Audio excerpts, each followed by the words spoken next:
നമസ്കാരം, ഭാരത് ലൈവിലേക്ക് സ്വാഗതം. നമസ്കാരം പ്രശാന്ത്. നമസ്കാരം. ഇപ്പം നമ്മുടെ ഭാരതത്തിലെ ഏറ്റവും വലിയ രാഷ്ട്രീയ സങ്കീർണത, പ്രതിസന്ധിയൊന്നുമില്ല, സങ്കീർണത എന്ന് പറയുന്നത് തൃണമൂൽ കോൺഗ്രസ് ലോക്സഭ എംപിമാർ എവിടെ ഇരിക്കും എന്നുള്ളതാണ്. എത്ര പേർ എവിടെ ഇരിക്കും എന്നുള്ളതാണ്. കാരണം അവർക്ക് തൃണമൂൽ വേണ്ട എന്നല്ല അവർ പറയുന്നത്. ഞങ്ങൾ 19 പേർ, ശത്രുഘ്ന സിൻഹ അടക്കം ഞങ്ങൾ 19 പേർ പ്രത്യേക ബ്ലോക്കായി ഇരിക്കാൻ പോകുന്നു. യഥാർത്ഥ തൃണമൂൽ ഞങ്ങളാണ്.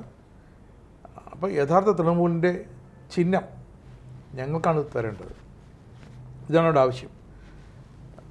നമ്മുടെ കഴിഞ്ഞ ദിവസം പറഞ്ഞതുപോലെ കല്യാൺ ബാനർജി മമതയുടെ ആവർത്തിച്ച് ആവശ്യപ്പെടുകയാണ്, നിങ്ങൾക്ക് അഭിഷേക് ബാനർജി വേണമോ അതോ ഞങ്ങൾ വേണമോ, പാർട്ടി വേണമോ? ആ ചോദ്യത്തിന് മമതയ്ക്കൊരു പെട്ടെന്നൊരു ഉത്തരം കണ്ടെത്താനും സാധിക്കുന്നില്ല. അങ്ങനെ മമതയുടെ വിശ്വസ്തരടക്കം സയ്യൂനി ഘോഷ് അടക്കം ഇപ്പോൾ മറുകണ്ഠം ചാടിക്കഴിഞ്ഞു. ഇനി മമതയുടെ കൂടെ നിന്ന് BJP എതിർക്കാനൊന്നും ആരുമില്ല. ശരിക്കും ഇനി അങ്ങോട്ടുള്ള രാഷ്ട്രീയ നീക്കങ്ങൾ എങ്ങനെയാകും? അതായത് മമതയുടെ ഒപ്പം ഇപ്പോൾ 9 പേരാണ് ഉള്ളത് MLA മാർ. അതായത് ആകെ 28 MP-മാരാണ്, ക്ഷമിക്കണം, MLA അല്ല, MP-മാർ. ലോക്സഭ 19 പേര്, അതിൽ 19 പേര് മാന്ത്രിക സംഖ്യയാണ്. 19 കൂറുമാറ്റ നിരോധന നിയമം ബാധകമാക്കാതിരിക്കണമെങ്കിൽ 19 പേര് വരണം. ഇരട്ടിയിലധികം ഉണ്ട്. അതെ. അപ്പോൾ 3-2 എന്ന് പറയാം. ഇവിടെ വളരെ രസകരമായൊരു കാര്യം നോക്കൂ. കടുത്ത മോദി വിമർശകരായ ശത്രുഘ്നൻ സിൻഹ, നമുക്കറിയാം ശത്രുഘ്നൻ സിൻഹ BJP-യിലുണ്ടായിരുന്നയാളാണ്. മോദിയുടെ വരവോടുകൂടിയാണ് അദ്ദേഹം BJP-യോട് അകന്നത്. അത് BJP-യിൽ നിന്നകന്ന് BJP-യിൽ നിന്ന് പുറത്തുപോയി അദ്ദേഹം തൃണമൂൽ കോൺഗ്രസ്സിൽ ചേരുകയും തൃണമൂൽ കോൺഗ്രസ്സിൽ നിന്ന് ജയിച്ച് MP ആകുകയും ചെയ്തയാളാണ്. അപ്പോൾ ആ ശത്രുഘ്നൻ സിൻഹ, പിന്നെ അതുപോലെ ക്രിക്കറ്റ് താരം യൂസഫ് പട്ടാൻ, അതുപോലെ നടി സായണി ഘോഷ്, ഇവർ 3 പേരും. സായണി ഘോഷിൻ്റെ വീഡിയോ ഒക്കെ വൈറലായിരുന്നു. അവർ വളരെ പാട്ടൊക്കെ പാടി ജനങ്ങളെ കയ്യിലെടുക്കാൻ നമ്മുടെ ഇക്കഴിഞ്ഞ ബംഗാൾ നിയമസഭാ തെരഞ്ഞെടുപ്പിനിടയ്ക്ക് അവർ പ്രചാരണ പ്രവർത്തനങ്ങളിൽ ഏർപ്പെട്ടതിൻ്റെ റീലുകളൊക്കെ ധാരാളം വന്നു. അവർ ഈ മെക്കയും മദീനയും ഒക്കെ പുകഴ്ത്തി പാടിയതും നമ്മൾ കണ്ടു. അവർ അവസാനമായപ്പോൾ തെരഞ്ഞെടുപ്പിൻ്റെ ഒന്നാം ഘട്ടത്തിൻ്റെ അവസാനം, പ്രചാരണ പ്രവർത്തനങ്ങളുടെ അവസാന ലാപ്പ് എത്തിയപ്പോഴത്തേക്കും അവരതൊക്കെ മാറിയിട്ട് കാളി മാതാവിനെ പുകഴ്ത്തി പാടുന്ന പാട്ടുകൾ, അതിൻ്റെ റീലുകളും നമ്മൾ കണ്ടു. രണ്ടാം ഘട്ടം ആയപ്പോഴത്തേക്കും അവർ സമ്പൂർണ്ണമായിട്ടും ഹിന്ദുത്വ കാർഡ് ഇറക്കി കളിക്കുന്ന ഒരു സായണി ഘോഷിനെയാണ് നമ്മൾ കണ്ടത്. ചക്കിന് വെച്ച് കൊക്കിന് കൊണ്ടു. കാരണം ഒരിക്കലും ചെയ്യാതിരുന്ന ഹിന്ദുത്വ കാർഡൊന്നും എടുത്ത് നോക്കിയതേ ഉള്ളൂ. അതെ. അവരങ്ങ് അല്ല, അത് ബംഗാളിൽ സംഭവിച്ചെന്താന്ന് വെച്ചാൽ വലിയ തോതിൽ മുസ്ലിം സമുദായം വരെ BJP-ക്ക് അനുകൂലമായിട്ട് വോട്ട് ചെയ്തു. കാരണം അത്രത്തോളം ജനങ്ങളെ വെറുപ്പിച്ചു മമത. അതാണ് സത്യം. അതിരിക്കട്ടെ, ഇതൊക്കെ നമ്മൾ പലതവണ പറഞ്ഞതാണ്. ഇപ്പോഴത്തെ സാഹചര്യം ഈ പറഞ്ഞതുപോലെ കടുത്ത മോദി വിമർശകർ വരെ ഇപ്പോൾ പ്രത്യേക ബ്ലോക്കായിട്ടിരിക്കാമെന്ന് മാത്രമല്ല, സ്പീക്കർ ഓം ബിർളയ്ക്ക് കൊടുത്ത കത്തിൽ ഞങ്ങൾ NDA-യെ പിന്തുണയ്ക്കാൻ തയ്യാറാണ് എന്ന് പറയുകയാണ്. നിരുപാധികം BJP-ക്ക് പിന്തുണ പ്രഖ്യാപിച്ചിരിക്കുകയാണ്. അപ്പോൾ 240 BJP-യുടെ അംഗസംഖ്യ. ഇപ്പോൾ അത് 259 ആവുകയാണ്. 272 മെജോറിറ്റിക്ക് വേണ്ടത്, ഒറ്റയ്ക്ക്. അതെ. അപ്പോൾ BJP കൂടുതൽ കരുത്താർജിക്കുകയാണ് ഇവിടെ. അത് മാത്രമല്ല, നമ്മൾ മനസ്സിലാക്കേണ്ട ഒരു കാര്യം, ഈ തൃണമൂൽ കോൺഗ്രസിൻ്റെ 19 MP-മാർ ഇങ്ങോട്ടേക്ക് വരുന്നു എന്നുള്ളതുപോലെ തന്നെ വളരെ പ്രധാനപ്പെട്ട ഒരു കാര്യമാണ് താങ്കൾ നേരത്തെ ചൂണ്ടിക്കാണിച്ച കല്യാൺ ബാനർജിയുടെ വാക്കുകൾ. കല്യാൺ ബാനർജി മമതയോട് പറഞ്ഞു, ഐദർ അഭിഷേക് ബാനർജി ഓർ തൃണമൂൽ. അതായത് ഒന്നുകിൽ ഞാനടക്കമുള്ള പാർട്ടി പ്രവർത്തകർക്ക് നിങ്ങൾ സേ നൽകണം, അല്ലെങ്കിൽ രണ്ടിലൊന്ന് അഭിഷേക് ബാനർജി, രണ്ടിലൊന്ന് തിരഞ്ഞെടുക്കേണ്ട സമയമാണ്. അഭിഷേക് ബാനർജിയെ തിരഞ്ഞെടുക്കണമെങ്കിൽ തിരഞ്ഞെടുത്തോളൂ, നിങ്ങൾ അങ്ങനെ പൊക്കോളൂ, ഞങ്ങളില്ല. ഇതാണ് കല്യാൺ ബാനർജി പറഞ്ഞ വാക്കുകൾ. കല്യാൺ ബാനർജി നമുക്കറിയാം. ഈ കല്യാൺ ബാനർജി, ശത്രുഘ്നൻ സിൻഹ, യൂസഫ് പത്താൻ ഒരു വേള രാജിവെച്ചിട്ട് അവിടെ നിന്ന് മമതയെ ലോക്സഭയിലേക്ക് മത്സരിപ്പിക്കാൻ പോലും ആയ ആളാണ്. വലിയ സമ്മർദ്ദം ചെലുത്തി. യൂസഫ് പട്ടാൻ ആദ്യം അതത്ര സമ്മതമല്ലായിരുന്നു. പക്ഷേ ഈ തൃണമൂൽ കോൺഗ്രസിൻ്റെ നേതൃത്വം വലിയ സമ്മർദ്ദം ചെലുത്തിയപ്പോൾ യൂസഫ് പട്ടാൻ അതിന് വഴങ്ങി. ആ യൂസഫ് പട്ടാനാണ് ഇപ്പോൾ തീരുമാനം മാറ്റി ഈ 18 എം പിമാരോടൊപ്പം ചേർന്ന് 19ാമനായിട്ട് ചേർന്ന് അവിടെ കേന്ദ്രത്തിൽ BJPയെ പിന്തുണയ്ക്കാൻ വന്നിരിക്കുന്നത്. അതായത് മമതയുടെ ഓരോ കാൽവെപ്പും അവിടെ തകർച്ചയിൽ നിന്ന് തകർച്ചയിലേക്ക് തൃണമൂലിനെ നയിക്കുകയാണ്. ഇപ്പോൾ കഴിഞ്ഞ ദിവസം മമത പറഞ്ഞത് ഞങ്ങൾ കോൺഗ്രസ്സിൽ ലയിക്കാൻ പോവുകയാണ് എന്നൊരു സോഷ്യൽ മീഡിയയിലൊക്കെ അത് വലിയ തരംഗമായിരുന്നു. അപ്പോൾ ഏതാണ്ട് ഇന്നലെ വൈകിട്ടോടുകൂടി തന്നെ കോൺഗ്രസ് ഒരു പത്രക്കുറിപ്പിറക്കി, അങ്ങനെ ഒരു ലയനമില്ല, ഞങ്ങളങ്ങനെ ഉദ്ദേശിച്ചിട്ടില്ല. അതായത് മമത ഇങ്ങോട്ട് വരുന്നതിൽ, കോൺഗ്രസ്സിലേക്ക് വരുന്നതിൽ കോൺഗ്രസ്സിനൊട്ടും താല്പര്യമില്ല. സോണിയയ്ക്കോ മകൻ രാഹുലിനോ മകൾ പ്രിയങ്കയ്ക്കോ ഒന്നും താല്പര്യമില്ല. കാരണം എന്ന് വെച്ചാൽ മമത ഒരു നിത്യ തലവേദനയാണ്. ഈ നിത്യ തലവേദന എടുത്തു വയ്ക്കാൻ ലോകത്ത് ആരും തയ്യാറാവില്ല. ഇവർ 98-99 കാലത്ത് BJPക്ക് ഒപ്പമായിരുന്നു. ആ BJPക്ക് ഒപ്പം നിന്ന മമത, BJPയെ പിന്തുണച്ച് കേന്ദ്രത്തിൽ മന്ത്രിയൊക്കെ ആയ മമത, പിന്നീട് നമ്മൾ കാണുന്നത് മമത നേരെ 2004 അവരുടെ ചിരവൈരികളായ അവരെ ആരിൽ നിന്നാണോ അവർ പുറത്തു പോയത് ആ പാർട്ടിക്ക് പിന്തുണ കൊടുത്തുകൊണ്ട് രംഗത്ത് വരുന്ന കാഴ്ചയാണ് നമ്മൾ കണ്ടത്. ആ മുന്നണിയിൽ അംഗമായിട്ട് മമത വരുന്ന കാഴ്ചയാണ് കണ്ടത്. മാത്രമല്ല അന്നൊക്കെ മമത നിത്യ തലവേദന. മമത ഈ 2004 മുതൽ 2026 ഈ തോൽവി, ബംഗാൾ തെരഞ്ഞെടുപ്പിൽ, നിയമസഭാ തെരഞ്ഞെടുപ്പിൽ തോൽക്കുന്നത് വരെ മമത ഇന്ത്യ മുന്നണിക്കും കോൺഗ്രസ്സിനും ഒരു വലിയ തലവേദനയായിരുന്നു. മമത എനിക്ക് തോന്നുന്നു ഡയറക്റ്റായിട്ട് സോണിയെ മാത്രമേ ഉള്ളൂ ചീത്ത പറയാത്തത്. ബാക്കി രാഹുലിനെ, പ്രിയങ്കയെ, കോൺഗ്രസ് നേതൃത്വത്തെയൊക്കെ വളരെ പുച്ഛത്തോടുകൂടി വളരെ അടച്ചാക്ഷേപിച്ച് അല്ലേ അങ്ങനെയൊക്കെ പറഞ്ഞ ഒരാളാണ് മമത. എന്നിട്ടും കോൺഗ്രസ് അത് സഹിച്ചത്. കോൺഗ്രസ്സിന് BJPക്കെതിരെ കേന്ദ്രത്തിൽ അതിശക്തമായ ഒരു മുന്നണി വേണം. അപ്പോൾ കോൺഗ്രസ് പല വിട്ടുവീഴ്ചകളും ചെയ്തു. കോൺഗ്രസ് പലതിനും വഴങ്ങി. കോൺഗ്രസ്സിനെ അപമാനിച്ച് മുഖത്ത് തുപ്പിയിട്ട് പോലും കോൺഗ്രസ് അതിനെ ഒന്നും വകവയ്ക്കാതെ ഒരു വിശാല താല്പര്യത്തോടു കൂടി മമതയെ കൂടെ നിർത്താൻ കോൺഗ്രസ് ശ്രമിച്ചു. പക്ഷേ ഇപ്പോൾ കോൺഗ്രസ്സിന് മനസ്സിലായി മമത വീണിരിക്കുന്നു.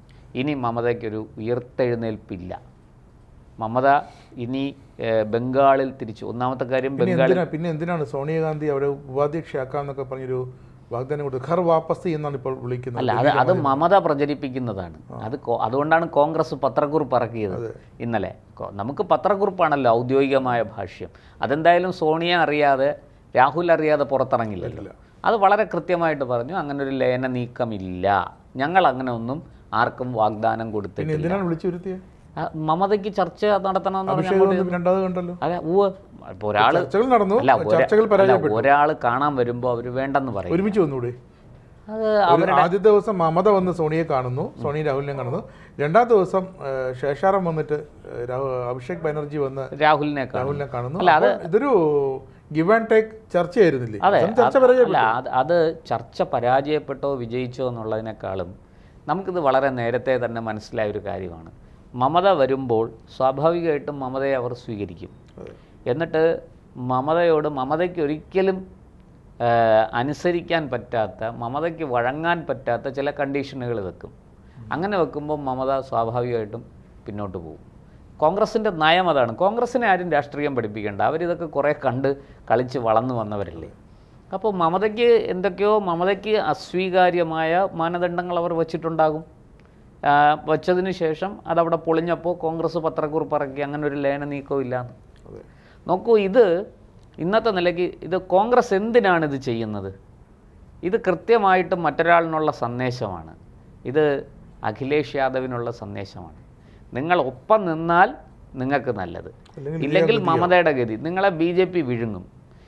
ഇപ്പോൾ നമ്മൾ ശരിക്കും മനസ്സിലാക്കേണ്ടത്, ഇപ്പം എല്ലാവരും മാധ്യമങ്ങളെല്ലാം ബംഗാൾ, മമത, നമ്മളും ഒക്കെ ചർച്ച ചെയ്യുന്നതാണ്. പക്ഷെ BJP എന്താ ചെയ്യണമെന്ന് അറിയാമോ? BJP ബംഗാൾ മറന്നു. അതിന് സുവേന്ദു അധികാരി നോക്കിക്കൊള്ളോടോ, താൻ എന്താണെന്ന് വെച്ചാൽ അവിടെ ചെയ്തോ, കഴിഞ്ഞു. അധികാരം പിടിച്ചെടുത്ത് കിട്ടി. അല്ല, BJPക്ക് മമത ഒരു തലവേദനയല്ല, മമത ഒരു എതിരാളിയായിരുന്നു. അതിനെ മുച്ചൂട് നശിപ്പിച്ച് BJP അവിടെ അധികാരം പിടിച്ച് സുവേന്ദുവിന് കൊടുത്തു. ഇനി അവിടെ ഉണ്ടായിരുന്ന BJPയുടെ മിഷണറി, RSSന്റെ പ്രചാരകർ ഉൾപ്പെടെ എല്ലാവരും അവിടെ നിന്ന് മറ്റൊരു സംസ്ഥാനത്തേക്ക് ഷിഫ്റ്റ് ചെയ്തിരിക്കുകയാണ്. അവിടെയാണ് BJP ഇപ്പോൾ കോൺസെൻട്രേറ്റ് ചെയ്യുന്നത്. അവിടെ BJP അടിസ്ഥാന താഴെത്തട്ടിലുള്ള വർക്ക് തുടങ്ങി. 27 തെരഞ്ഞെടുപ്പ് നടക്കുകയാണ്. എല്ലാവരും പെട്ടെന്ന് വിചാരിക്കും പഞ്ചാബാണെന്ന്. അല്ല, UP ആണ്. UPയിൽ ഇത് യോഗിക്ക് തുടർഭരണം കിട്ടി. അത് മൂന്നാമതും യോഗി സർക്കാർ അവിടെ വരണം. അതിനുള്ള പണിയാണ് BJP എടുക്കുന്നത്. അത് വളരെ ശക്തമായിട്ട് ബംഗാളിൽ കൊടുത്തിരുന്ന എഫർട്ട് മുഴുവനും BJP അവിടെ തെരഞ്ഞെടുപ്പ് ഫലം വന്നോടുകൂടി ഇനി കേരളത്തിലെ മൂന്നാം വട്ടവും കാത്തിരുന്നവരുടെ ആ ഗതി BJP വ്യക്തമായിട്ട് പിന്നെ മനസ്സിലായി. അല്ല, BJPയെ സംബന്ധിച്ചിടത്തോളം ഒരു സംസ്ഥാനത്ത് നിന്ന് ഇപ്പോൾ അധികാരത്തിൽ നിന്ന് പോയാൽ, ഒരു സംസ്ഥാനത്തെങ്കിലും അധികാരത്തിൽ നിന്ന് പോയാൽ അത് BJPക്ക് വലിയ തിരിച്ചടിയാണ്. അത് നിങ്ങൾ ബംഗാൾ കിട്ടി, പിന്നെ ഹിമാചൽ പ്രദേശ് കിട്ടി, കർണാടക കിട്ടി എന്നൊന്നും പറഞ്ഞിട്ട് കാര്യമില്ല. നിലവിൽ BJP ഭരിച്ചുകൊണ്ടിരിക്കുന്ന ഒരു സംസ്ഥാനത്തുനിന്ന് BJP അധികാരത്തിന് പുറത്തു പോയാൽ അത് തീർച്ചയായിട്ടും BJPയുടെ പരമമായ ലക്ഷ്യങ്ങൾക്ക് വലിയ വിഘാതം. അതുപോലെ നമ്മൾ മുമ്പ് ഒന്നാം സർക്കാരിൻ്റെ കാലത്തും രണ്ടാം സർക്കാരിൻ്റെ കാലത്തും പൊന്നുകൊണ്ടൊക്കെ പായസം വെച്ച് കൊടുത്തു എന്നൊക്കെ പറഞ്ഞാലും ആ നിമിഷം, ആ അവസാനത്തെ 24 മണിക്കൂറിൽ സർക്കാർ ജനങ്ങളെ എങ്ങനെ നോക്കുന്നത് നോക്കിയിട്ടാണ് ഇപ്പോൾ അല്ല, ഏത് സർക്കാരിനും ഒരു ആൻറ്റി ഇൻകംബൻസി നേരിടേണ്ടി വരും. കാരണം 100% ജനങ്ങളെ തൃപ്തിപ്പെടുത്തിക്കൊണ്ട് ഭരിച്ച് മുന്നോട്ട് പോകാൻ കഴിയില്ല. എല്ലാ ജനങ്ങളെയും. അപ്പോൾ 100% എല്ലാ ജനങ്ങളെയും. പക്ഷേ അവിടെ UPയിൽ ഉണ്ടായിരിക്കുന്ന വ്യത്യാസം എന്തൊക്കെയാണ്? UPയിൽ വലിയ രീതിയിൽ സ്ത്രീ സുരക്ഷ അവിടെ നടപ്പായി. മൈനോറിറ്റീസിനടക്കം സ്ത്രീകൾക്ക് അവിടെ ഈ പറഞ്ഞതുപോലെ ഗുണ്ടാ വിളയാട്ടമായിരുന്നു, ഗുണ്ടാ രാജായിരുന്നു സത്യത്തിൽ. അതായത് സ്ത്രീകൾക്ക് യാതൊരു സുരക്ഷയും ഇല്ലാതിരുന്നൊരു സംസ്ഥാനമായിരുന്നു UP. അവിടെ മുമ്പ് BJP ഭരിച്ചിട്ടുണ്ട് കല്യാൺ സിംഗിൻ്റെ നേതൃത്വത്തിൽ. അന്ന് പോലും BJPക്ക് നടപ്പാക്കാൻ പറ്റാത്ത ഒരുപാട് കാര്യങ്ങളുണ്ടായിരുന്നു. അതാണ് യോഗി സർക്കാർ വന്നപ്പോൾ നടപ്പാക്കിയത്. അവിടെ നിങ്ങൾ ഈ സ്ത്രീകളെ ഉപദ്രവിക്കുന്നയാളിൻ്റെ ജാതിയും മതവും ഒന്നും പ്രശ്നമല്ല. ആദ്യത്തെ വെടി മുട്ടിന് താഴെ കിട്ടും, പിന്നെയും പോലീസിന് നേരെ വെടിവെച്ചാൽ നെഞ്ച് അരിപ്പയാവും. ഇതാണ് യോഗി സർക്കാരിൻ്റെ തീരുമാനം. അതാണ്. നോക്കൂ, അവിടെ ബുൾഡോസർ രാജ് കൊണ്ടുവന്നു. സുപ്രീം കോടതി അടക്കം ഇടപെട്ടിട്ട് സർക്കാർ അക്കാര്യത്തിൽ എന്താ മൗനം പാലിക്കായിരുന്നു? ഒരു അക്ഷരം തിരിച്ചു പറഞ്ഞില്ലല്ലോ. സർക്കാരിൻ്റെ ജോലിയായിട്ട് മുന്നോട്ട് പോയി. വരട്ടെ, കോടതി ഉത്തരവ് വരട്ടെ, ഞങ്ങൾ കൈകാര്യം ചെയ്തോളാം. ഞങ്ങൾക്കത് നിയമം നടപ്പാക്കാൻ ഞങ്ങൾക്കറിയാം. സർക്കാർ അവിടെ ഒന്നും ഒരു വിട്ടുവീഴ്ചയും ചെയ്തില്ല. അവർ നിയമസഭയിൽ നിയമം കൊണ്ടുവന്നു. ഈ സ്ത്രീകളെ ആക്രമിക്കുന്നവരുടെ സ്ഥാവര ജംഗമ വസ്തുക്കൾ പിടിച്ചെടുക്കും, അത് നശിപ്പിക്കും എന്ന് കൃത്യമായിട്ട് നിയമമൊക്കെ കൊണ്ടുവന്നിട്ടാണ് അവരിത് ചെയ്തിരിക്കുന്നത്. അതുകൊണ്ട് അവരെ സംബന്ധിച്ച് അവർക്ക് ഭയപ്പെടാനൊന്നുമില്ല. അവരത് അങ്ങനെ തന്നെ മുന്നോട്ട് പോകും. അപ്പം ഞാൻ പറഞ്ഞു വന്നത്, തീർച്ചയായിട്ടും UPയിലും ഒരു ചെറിയ അളവിലെങ്കിലും ആൻറ്റി ഇൻകംബൻസി ഉണ്ടാവും. അത് BJP മുൻകൂട്ടി കാണുകയാണ്. നോക്കൂ, BJPയുടെ ഇലക്ഷൻ സ്ട്രാറ്റജി എത്ര കൃത്യമാണ്. ബംഗാളിൽ കഴിഞ്ഞു, ഇനിയിപ്പോൾ അടുത്തത് പഞ്ചാബ് വരുന്നു, പഞ്ചാബിലേക്ക് വേണ്ടുന്ന കാര്യങ്ങൾ, അതേ തുടർന്ന് UP വരുന്നു, UPയിലേക്ക് വേണ്ടുന്ന കാര്യങ്ങൾ. BJP വളരെ കൃത്യമായിട്ടാണ് കാര്യങ്ങൾ ചെയ്തു പോകുന്നത്. ലക്ഷ്യം ഇതാണ്, 2029 ആകുമ്പോൾ 1 നേഷൻ 1 ഇലക്ഷൻ. അത് BJP എങ്ങനെയും നടപ്പാക്കും എന്നുള്ളതാണ്. അതിന് വേണ്ടുന്ന എല്ലാ പരിശ്രമവും BJP നടത്തും. ഇപ്പോൾ 259 MP BJPയുടെ ഒപ്പമായി. അതായത് BJP പറയുന്നത് പോലെ പ്രവർത്തിക്കാൻ തക്കവണ്ണം ഈ തൃണമൂലിൽ നിന്ന് ഇറങ്ങിയ 19 പേർക്ക് അറിയാം, തൃണമൂലിൽ നിന്ന് ഇറങ്ങിയിട്ട് ഒറ്റയ്ക്ക് നിന്നാൽ പണി കിട്ടും എന്നുള്ള കാര്യം അവർക്കറിയാം. എന്തിനാണ് മമത മുണ്ടും പൊക്കി പിടിച്ച് ഓടി കോൺഗ്രസിൻ്റെ അടുത്ത് പോയത്? ഒറ്റയ്ക്ക് നിൽക്കാൻ പറ്റില്ല മമതയ്ക്ക്. മമത അതുകൊണ്ടാണ്, മമതയ്ക്ക് ഇനി കേസുകളുടെ നീണ്ട നിരയാണ് മമതയെ കാത്തിരിക്കുന്നത്. നമുക്കിനി ഇപ്പം അങ്ങോട്ട് പ്രതീക്ഷിക്കാൻ പറ്റുന്നത് മമതയുടെ ആ യുഗം തീർന്നു കിട്ടി. അല്ല, മമതയുടെ യുഗം എന്നൊക്കെ പറഞ്ഞാൽ ഈ 15 കൊല്ലം ഒരു യുഗമാണ്. ഈ 15 കൊല്ലം ഈ പറഞ്ഞതുപോലെ ഈ നുഴഞ്ഞുകയറ്റക്കാരെ കൊണ്ട് വോട്ട് ചെയ്യിച്ചും ഭീഷണിപ്പെടുത്തിയ ആൾക്കാരെ ബൂത്തിലെത്താൻ സമ്മതിക്കാതെ അവരെ തടഞ്ഞു വെച്ചും ഒക്കെ ഭരിച്ചതല്ലേ 15 കൊല്ലം. ശരി, 34 കൊല്ലം ഭരിച്ച കമ്മ്യൂണിസ്റ്റ് പാർട്ടിയുടേത് നമുക്ക് പറയാം, ഒരു കമ്മ്യൂണിസ്റ്റ് യുഗം അവസാനിച്ചു എന്ന് പറയാം. ത്രിപുരയിൽ 25 വർഷം ഭരിച്ചു, 1/4 നൂറ്റാണ്ട് ഭരിച്ചു, ഒരു കമ്മ്യൂണിസ്റ്റ് യുഗം അവിടെ അവസാനിച്ചു എന്ന് പറയാം. പക്ഷെ അതുപോലെ നമുക്ക് മമതയെ കാണാൻ പറ്റില്ല. ഒന്നാമത്തെ കാര്യം, മമതയുടെ പാർട്ടിക്ക് യാതൊരു പ്രത്യയശാസ്ത്രവും ഇല്ല. ഒരു പാർട്ടിയായാലും ഒരു പ്രത്യയശാസ്ത്രം വേണ്ടേ? എന്താശയത്തിൻ്റെ അടിത്തറയിൽ നിന്നുകൊണ്ടാണ് നിങ്ങൾ പ്രവർത്തിക്കുന്നത്? ഈ ചോദ്യത്തിന് ഉത്തരം പറയണ്ടേ? അങ്ങനൊരു ചോദ്യത്തിന് ഉത്തരം പറയാൻ മമതയുടെ ഇല്ല. മമത ഈ അന്ധമായ അവിടെ ഉണ്ടായ കമ്മ്യൂണിസ്റ്റ് വിരോധം മുതലെടുത്ത് ഈ പറഞ്ഞ പോലെ നുഴഞ്ഞുകയറ്റക്കാരുടെ സഹായത്തോടു കൂടി, ഗുണ്ടകളുടെ സഹായത്തോടു കൂടി മമത ഭരിച്ചു. ഇതാണ് സത്യം. അത് കഴിഞ്ഞു. അതിന് അന്ത്യം കുറിച്ചിരിക്കുന്നു. ഇപ്പോൾ ഞാൻ മനസ്സിലാക്കുന്നത് BJPയെ സംബന്ധിച്ച് ഇനി തൃണമൂൽ ഒരു തലവേദനയല്ല. അവരത് പാർലമെൻറ്റിൽ പൊളിച്ചു, രാജ്യസഭയിൽ പൊളിച്ചു, നിയമസഭയിൽ അതിനു മുമ്പേ തന്നെ പാർട്ടിയെയും പൊളിച്ചു. ഇനിയിപ്പോൾ അവർ ബംഗാളിൽ നിന്ന് ഏത് തൃണമൂലൊക്കെ ചരിത്രത്താളുകളിൽ ഒടുങ്ങി. ഇനി അവർ ശ്രദ്ധിക്കുന്നത് പഞ്ചാബും UPയുമാണ്. അതിൽ UP വളരെ കൃത്യമായിട്ട് ഇവിടുന്ന് ബംഗാളിൽ കൊടുത്തുകൊണ്ടിരുന്ന മുഴുവൻ ശ്രദ്ധയും അവരവിടെ നിന്ന് മാറ്റി ഡൈവേർട്ട് ചെയ്ത് UPയിലേക്ക് കൊടുക്കുകയാണ്. UP ഇനി എങ്ങനെയും പിടിച്ചെടുക്കണം. അതാണ് BJPയുടെ ലക്ഷ്യം. അത് UP പിടിച്ചെടുക്കണം എന്നല്ല, UP നിലനിർത്തണം. അത് യോഗി ആദിത്യനാഥ് അവിടെ ഒരു നല്ല മുഖ്യമന്ത്രി അവർക്ക് ഉയർത്തിക്കാണിക്കാനുണ്ട്. തിരിച്ചപ്പുറത്ത് നിങ്ങളൊന്ന് ആലോചിച്ച് നോക്കൂ, കോൺഗ്രസിൻ്റെ അവിടുത്തെ അവസ്ഥ എന്താ? കോൺഗ്രസ് അവിടെ ഉപ്പുവെച്ച കലം പോലെയാണ്. പ്രിയങ്ക വളരെ വലിയ നേതൃത്വത്തിൽ 2017 അവിടെ വന്നിറങ്ങി, ഞാനിപ്പം മലമറിക്കും എന്നൊക്കെ പറഞ്ഞു. എന്തായി? കോൺഗ്രസ്സിന് എത്ര സീറ്റ് കിട്ടി? കോൺഗ്രസിൻ്റെ സംസ്ഥാന പ്രസിഡന്റ് അടക്കം BJPയിലേക്ക് പോകുന്ന കാഴ്ചയാണ് നമ്മൾ കണ്ടത്, അല്ലേ? മറ്റേ റീത്ത ബഹുഗുണയൊക്കെ ഓടിപ്പോവുകയായിരുന്നു BJPയിലേക്ക്.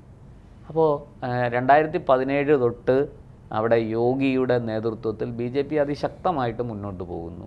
ഇപ്പോൾ ഇനി 3ാം തവണയും അവർ യോഗിയെ തന്നെ ആയിരിക്കും ഉയർത്തി കാണിക്കുന്നത്. മുഖ്യമന്ത്രി സ്ഥാനാർത്ഥിയിൽ മാറ്റമൊന്നും വരാൻ സാധ്യത ഞാൻ കാണുന്നില്ല.